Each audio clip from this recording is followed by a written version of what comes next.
The 3D crayfish. So real, it will amaze you. Hey folks, let me show you how to rig up the 3D crayfish. We got 3 different base accessories for the crayfish. We got an extreme wide gape hook with a corkscrew. We got a stand-up jig head. And we got this stealth spike. So for the extreme wide gape hook with a corkscrew, it's really simple. All you have to do is just take your crayfish and screw that on right in the center of the tail.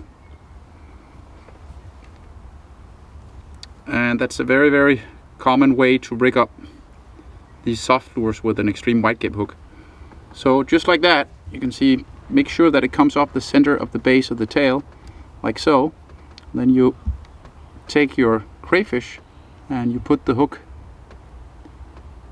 like that up through the chest, and you have it coming up on the back side like that.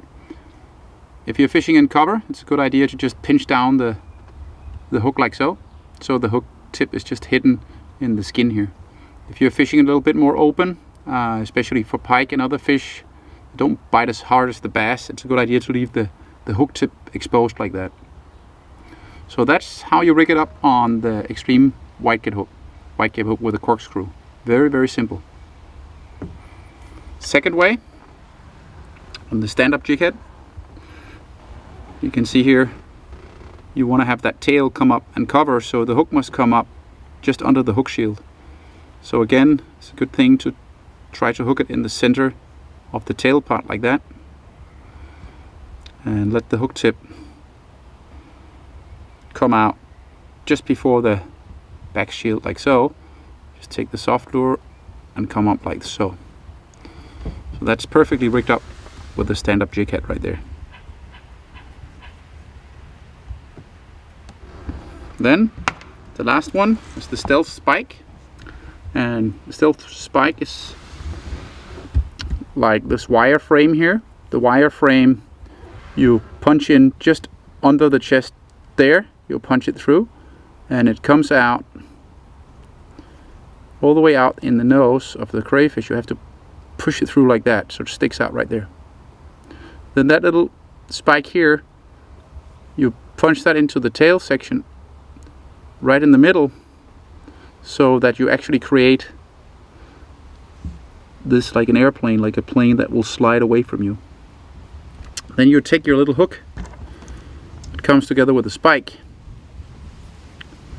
and you actually run that through the nose and the little metal bow. This way you cannot pull the bait off. You can see the metal bow is sticking out right there, so you take the hook through here, and then you just tie your line on to that hook like so. By scanning a real crayfish and combining it with careful study of the movement and escape pattern of the real thing, Savage Gear has been able to create a crayfish that look and swim as real as possible, irresistible to even the wariest predator fish. Air-filled claws will not only aid in natural underwater movement when the craw is rigged forward, but also give a defensive posture when the craw is fished on a stand-up jig head, and will make micro movements even at the tiniest movement and water current. The air-filled head cavity makes the craw float, so it can be fished on a weighted weedless hook, over heavy mats and lily pads, and then paused in openings for a slow, enticing fall into the strike zone, just like the real thing.